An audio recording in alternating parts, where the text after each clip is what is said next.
Zombie Apocalypse.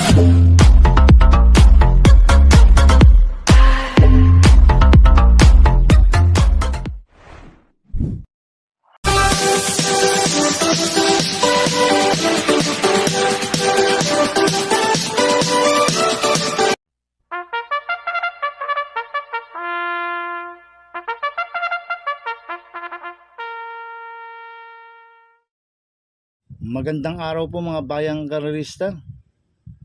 Ngayon po ay araw ng Martes, October 28, 2025, karera po ng Metoturf, Malbar, Batangas. Meron po tayong 7 karera sa araw na ito. Nandito naman po yung lingkod, Drunken Master Wangbu aka Eloato Budoy para magbigay ng giya at analysis sa inyo mga bayang karerista. Mga bayang karerista, start po ng karera 5 PM. At meron po tayong carry over sa quartet amounting 104,150 pesos. At meron po tayong carry over sa Super 6 amounting 43,089 pesos. Sa race 1 po yan, yung carry over ng quartet at Super 6. Kaya bago po magsimula magbigay ng giya at analysis, huwag pong kalimutan subscribe, like, and share yung YouTube channel ko po. At syempre, huwag din kalimutan i-click yung notification bell ko para updated po kayo sa mga bagong video ko. Kaya mag-start na po ako sa pagbibigay ng giya at analysis. Race 1, winner take all, covers races 1 to 7. May 11 kabayong tatakbo.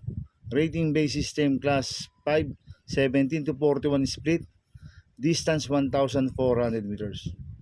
Dito sa race 1, marami kong nakikitang mabibilis na pwedeng maglutsahan. Sila Light Bearer, Mr. Manilenial, Awesome Call, Bukawi Rivertown, Anli Vern.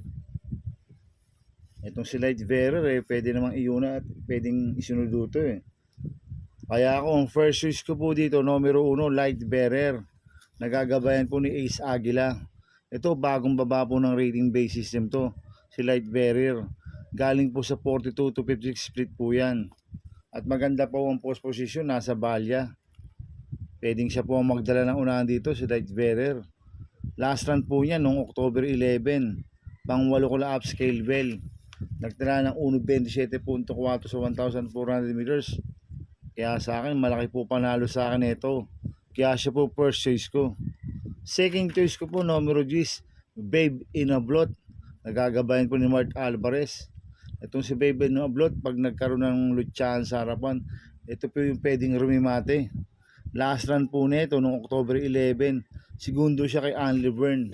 Nagtala ng 1.27.4 sa 1,400 meters. Cambio nating yan, binigay kay Mart Alvarez. Last run po, JD Flores po sumakay dito. Kaya sa akin, malaki rin po panalo sa akin ito. Kaya siya po second choice ko. Kaya ang first choice ko po, numero 1, Light Bearer. Second choice, numero 10, Babe in a Blot. Sa race 2 po tayo, Pixis Cover race 2 to 7. May 6 na kabayong tatakbo. Rating base system class 5, 17 to 41 split. Distance 1,400 meters. First choice ko po dito, numero 6, Baling Rikit. Nagagabayan po ng CB Garganta. Last run po nito, October 14. Pang-apat kila Blown Away. Nagtala ng 1.30.2 sa 1,400 meters. Kaya malaki po panalo sa akin ito. Kaya siya po first choice ko. Second choice ko po, numero 4, Street Queen. Nagagabayan po ng apprentice jockey RC Simasio. Ito last run po nito, October 18. Tarsero ko la Great Angie. Nagtala po siya ng 1.30.2 rin po sa 1,400 meters. Cambio nito, binigay sa apprentice kay RC Simasio. Last run, RC Baldonito po sumakay dito. Kaya sa akin, malaki rin po panalo sa akin ito. Kaya siya po second choice ko. Kaya ang first choice ko po, numero 6, Baling Rikit. Second choice, numero 4, Street Queen.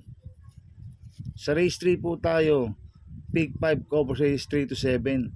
May 6 na kabayong tatakbo. Rating base system class 5, 17 to 41 split. Distance 1,400 meters. Itong race 3 na to, mga bayang karerista, anybody's race po to. Dahil alos dikit-dikit lang po ang preview nila, puro 1.30 media. Kaya kung may kapital kayo, i-all nyo na po yan, itong race 3 na to. Kaya ako, ang first choice ko po dito, numero 3, Magnolia Ashley. Nagagabayan po ni Charles Reyes. Last run po na ito, October 19, pang-5 kila Don Pedro, nagtala ng 1.30.2 sa 1,400 meters. Kaya malaki po panalo sa akin ito. Kaya siya po first choice ko. Second choice ko po, numero 4, West of the East. Nagagabayan po ni GL Shego Jr. Last run po nito, October 22, pang-4 kila Gold Rush. Nagtala ng 1.30.6 sa 1,400 meters. Cambio Hinete po. Binigay na po kay GL Shego Jr. Last run po, ang sumakay si Apoy Asuncion. Tingin ko, siya po magdadala ng unahan dito. Si West of the East.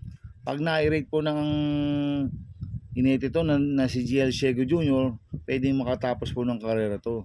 Kaya malaki rin po panalo sa akin ito, kaya siya po second choice ko. Kaya ang first choice po, number 3, Magnolia Ashley. Second choice ko po, numero 4, West of the East. Sa race 4 po tayo, pick 4 cover says 4 to 7. May 6 na kabayong tatakbo. Rating basis M plus 4, 42 to 56 split. Distance 1,400 meters. First choice ko po dito, numero 6, Sonny Clay. Nagagabayan po ni Conrad Denson. Itong si Sonny Clay, matataas po ang mga nakakalaban nito, mabibigat. Last run po nito, no October 12, pang 8 ko la crusading. Nagtala ng 1.42 media sa milya. Pero no September 28, pang 5 po yung kala Madam Mayhem. Nagtala ng 1.25.6 sa 1.4. Kaya sa akin, tingin ko lamang huto si Sonny Clay. Kaya siya po first choice ko. Second choice ko po, numero 5, Cat Bell. Nagagabayan po JB Hernandez. Last run po nito, October 17, pang-6 kila Manila de Bay. Nagtala ng 1.26.8 sa 1,400 meters. Kaya may panalo po sa akin yan, kaya siya po second choice ko. Kaya ang first choice ko po, numero 6, Sonny Clay.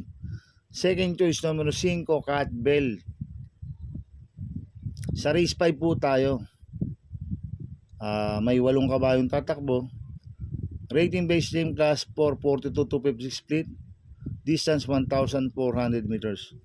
So soloin ko na po ito, itong Copulente numero 1 na to. Runway 10, nagagabayan po ng Jigger Pano. 1A, part-time lover, nagagabayan po ng JD Uco. Last run po ni part-time lover no October 3, Tarsero ko na bid for fame, nagtala ng 1.26 sa 1.4, pero meron 1.25 po sa 1.4 yan. Kaya sa akin, so soloin ko na po yan.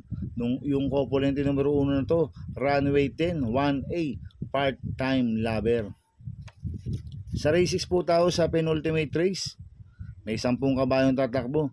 Rating based game class 5, 17 to 41 split. Distance 1,400 meters. First choice ko po dito, numero 7, Harana. Nagagabayan po JD Huco. Last run po nito, October 4. Pang-4 kila Bagsikat din. Nagtala ng 1.27.4 sa 1,400 meters. Cambio netting yun, binigay kay JD Huco. Last run, A.R. Ramos po sumakay dito. Kaya sa akin, malaki po panalo sa akin ito. Kaya siya po first choice ko. Second choice ko po, numero 6, My Diamond. Nagagabayan po ni GL Shego Jr.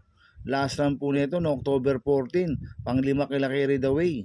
Nagtala ng 1.28.4 sa 1.4. Cambio netting ngayon, binigay na po kay GL Shego Jr. Last run, si Espare Jr. po sumakay dito. Kaya sa akin, may panalo po sa akin to. Kaya siya po second choice ko. Maglalagay po ako ng third choice sa pandiado, numero 5, Sheila. Nagagabayan po ni Danny Boy Camanyero. Ito, last run po nito, September 20. Tumakbo kila Batang Kangkalo, nagtala ng 1.31 media. Hindi binigyan ng importansya ng connection to, si Sheila. Ito, pag inilabas ni Basura to, magandang diado to si Sheila. Kaya sa akin, siya po yung third choice ko na pandiado. Kaya ang first choice ko po, numero 7, Harana. Second choice, numero 6, My Diamond. Third choice ko na pandiado, numero 5, Sheila. Sa race 7 po tayo sa last race. May 12 kabayong tatakbo. Rating base system class 5, 17 to 41 split. Distance 1,400 meters. First choice ko po dito, numero 6, Real Equity. Nagagabayan po ni RC Baldonido. Maganda po panalo niyan last round, banderang tapos. Noong October 12, nagtala ng 1.27 sa 1.4. Kaya tingin ko pwedeng makaulit-ulit to. Kaya sa akin lamang ho to si Real Equity. Kaya siya po first choice ko. Second choice ko po numero 5, 14 de Oktubre. Nagagabayan po ni Danny Boy Camanyero. Last run po nito no October 11 pang siyam kila Anli Bern, nagtala ng 1.29 media sa 1.4. Pero no October 5 na segundo kay Space Jam yan, nagtala ng 1.27 media sa 1.4. Kaya sa akin may panalo po sa akin yan. Siya yung second choice ko. Kaya ang first choice ko po numero 6, Real Equity. Second choice ko po numero 5, 14 de Oktubre. Good luck and happy racing mga bayang karerista. Inuulit ko, ito'y gabay ko lang at analysis ko. Pero pagdating sa tayaan, kayo pa din ang masusunod. Sana iswertin tayo at magsitama. Kaya good luck po sa ating lahat mga bayang karerista. Mga bayang karerista, shoutout muna ako. Happy racing po sa mga boss ko. Kay Boss Toto de la Cruz, kay Boss Manuel Chua, kay Boss Manny Caprice, kay Boss Godo Predo, kay Ninong Rigor Costada. Happy racing po. At happy racing po sa mga taga Barcadano TV. At happy racing din po sa mga taga Double Rock OTV. At happy racing din po sa mga taga Ping Ping Boys. Kaya mga bayang karerista, please subscribe my YouTube channel at Tubudoy 2.0. At sana lagi nyo pong panoorin ang ads ko, huwag nyo pong skip. Kaya maraming salamat po sa inyo and God bless.